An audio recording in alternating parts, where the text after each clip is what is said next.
Oi, então, como eu tô viajando não tô podendo gravar os artigos, mas para não abandonar o canal por uns dias decidi usar essa voz. Dessa vez, vim ler esse artigo nomeado A Inutilidade das Leis, escrito pelo Kropotkin em 1886, traduzido ao português e publicado na Biblioteca Anarquista. Agora, sem mais delongas, começar aqui a leitura desse artigo. A um exame atento, as milhares de leis que existem para regular a humanidade parecem estar divididas em três categorias principais: proteção da propriedade, proteção dos indivíduos, proteção do governo. E analisando cada uma destas categorias, chegamos a uma única e inevitável conclusão lógica e necessária: a inutilidade e perniciosidade das leis.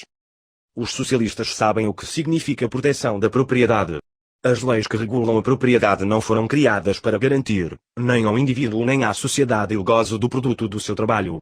Pelo contrário, elas foram criadas para despojar o produtor de uma parte daquilo que ele produziu e para garantir a outras pessoas a posse daquela porção do produto que foi roubado, ou do produtor em particular ou da sociedade em geral.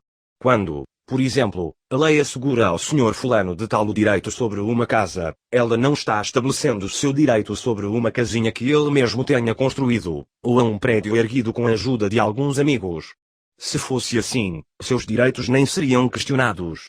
Mas pelo contrário, a lei está estabelecendo seus direitos sobre uma casa que não é fruto do seu trabalho, em primeiro lugar porque ele a fez construir por outros, aos quais nem sequer pagou o preço justo pelo trabalho realizado e, depois, porque a casa representa um valor social que ele não poderia ter produzido para si.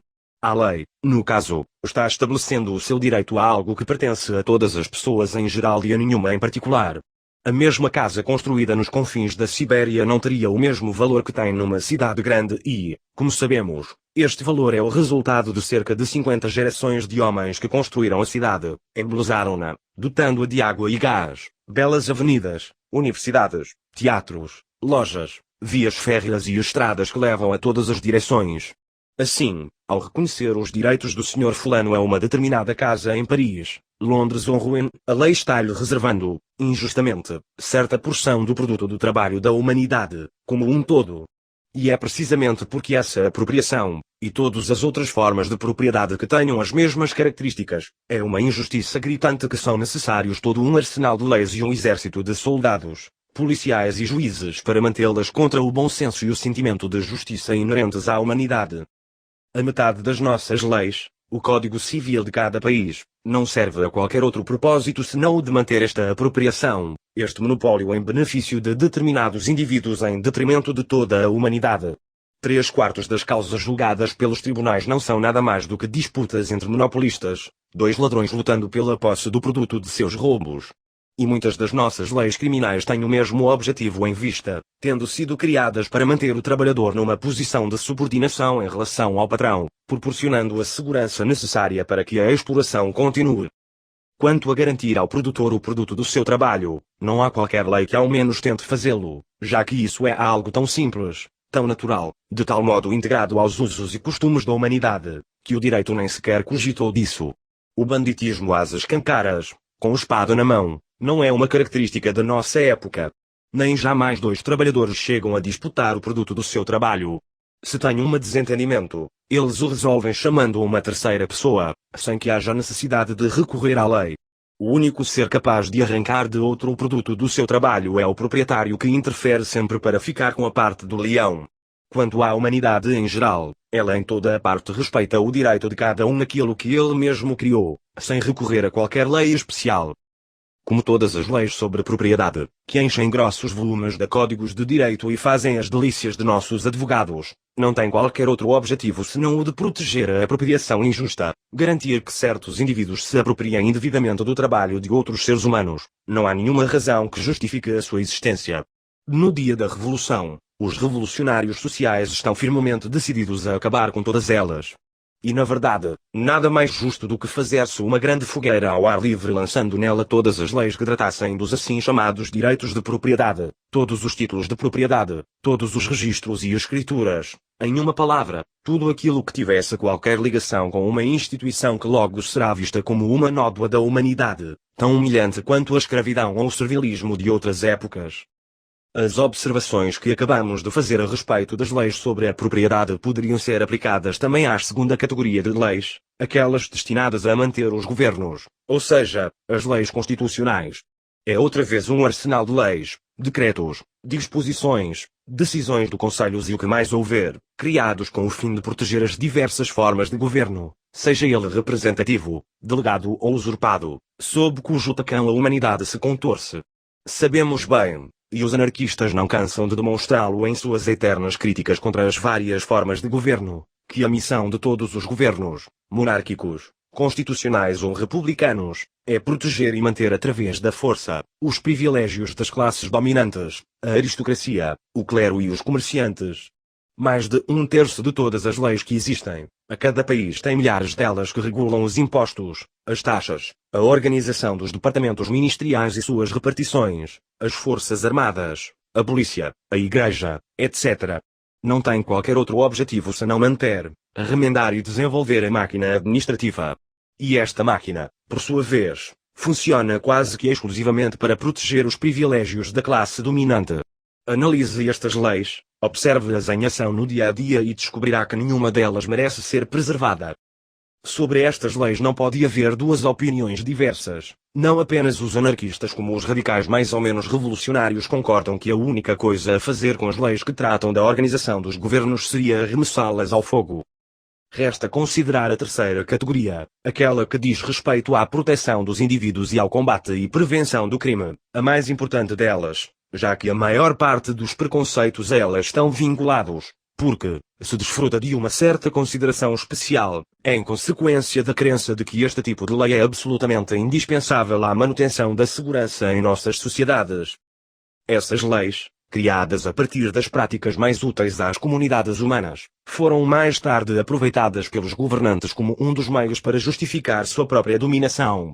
A autoridade dos chefes das tribos, das famílias mais ricas da cidade e do rei dependia da função de juízes que desempenham o mesmo nos nossos dias. Sempre que é discutida a necessidade da existência de um governo, é o seu papel como juiz supremo que está sendo posto em questão.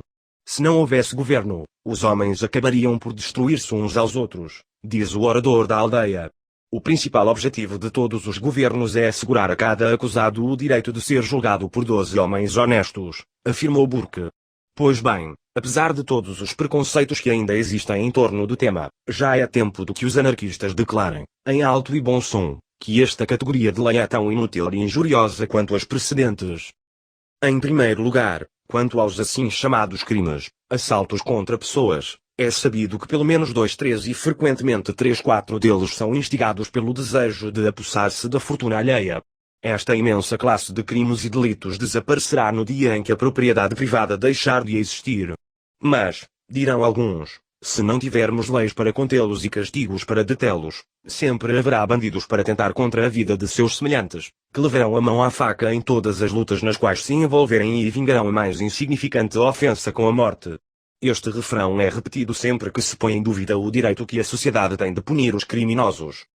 Entretanto, há um fato relacionado a este assunto que hoje já foi suficientemente provado: a severidade da pena não diminui a quantidade de crimes. Enforque e esquarteja os criminosos se quiser, e o número de crimes continuará igual. Elimina a pena de morte e não terá um crime a mais, eles diminuirão até. As estatísticas o provam. Mas se a colheita for boa, o pão barato e fizer bom tempo, o número de crimes cairá imediatamente. Isso também pode ser provado pelas estatísticas. A quantidade de crimes sempre aumenta ou diminui em proporção direta aos preços dos alimentos e ao estado do tempo. Não que a fome seja a causa de todos os crimes. Não é este o caso.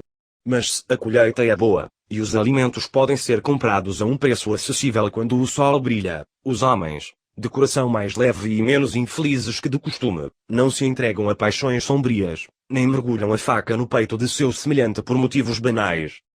Além do mais, é também sabido que o medo do castigo nunca impediu que qualquer crime fosse cometido. Aquele que mata seu vizinho por vingança ou miséria, não pensa muito nas consequências, e houve, até hoje, bem poucos assassinos que não estivessem firmemente convencidos de que não deveriam ter sido acusados.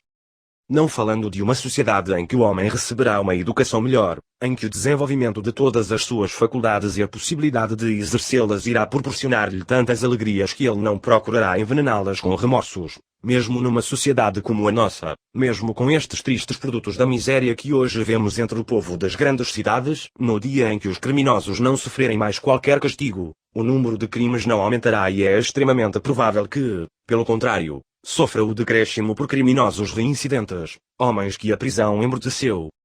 Somos continuamente lembrados dos benefícios que a lei confere e dos efeitos benéficos do castigo, mas terão aqueles que nos falam tentado alguma vez fazer um balanço entre os benefícios atribuídos às leis e castigos e os efeitos degradantes que esses castigos tiveram sobre a humanidade? Tente calcular todas as perversas paixões que os atrozes castigos infligidos em nossas ruas despertaram na humanidade. O homem é o animal mais cruel que existe na face da terra.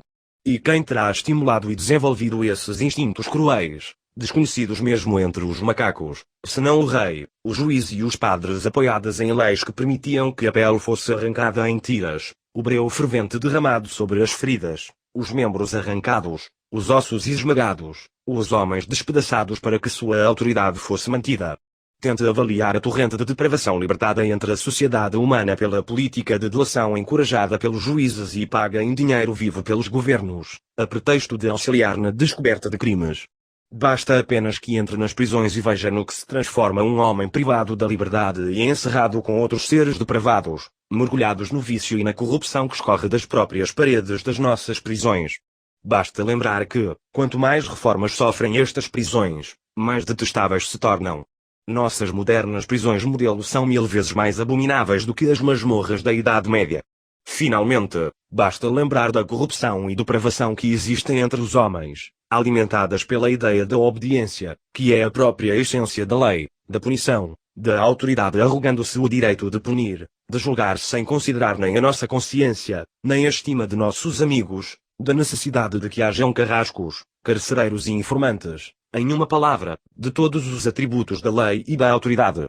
Pense em tudo isto e certamente concordará conosco quando afirmamos que uma lei que inflige punições é uma abominação que deveria deixar de existir. Povos sem organização política e, portanto, menos depravados do que nós entenderam perfeitamente que o homem a quem chamam de criminoso é simplesmente um infeliz, que a solução não é açoitá-lo, acorrentá-lo ou matá-lo no cadafalso ou na prisão, mas ajudá-lo como a um irmão, dispensando-lhe um tratamento baseado na igualdade e nos costumes em vigor entre os homens honestos. Na próxima revolução, esperamos que o grito de guerra seja: queimem as guilhotinas, destruam as prisões, expulsem os juízes, os policiais e os informantes, a raça mais imunda que existe sobre a face da terra. Tratem como a um irmão o homem que foi levado pela paixão a praticar o mal contra seu semelhante, e, sobretudo, retirem dos ignóbeis produtos da ociosidade da classe média a possibilidade de exibir seus vícios sob cores atraentes, e estejam certos de que apenas uns poucos crimes violentos virão perturbar a nossa sociedade. Os principais incentivadores do crime são a ociosidade, a lei, leis que regem a propriedade, o governo, as punições e os delitos, e a autoridade que toma a seu cargo a criação e aplicação destas leis. Chega de leis. Chega de juízes. Liberdade, igualdade e solidariedade humana são as únicas barreiras efetivas que podemos opor aos instintos antissociais de alguns seres que vivem entre nós.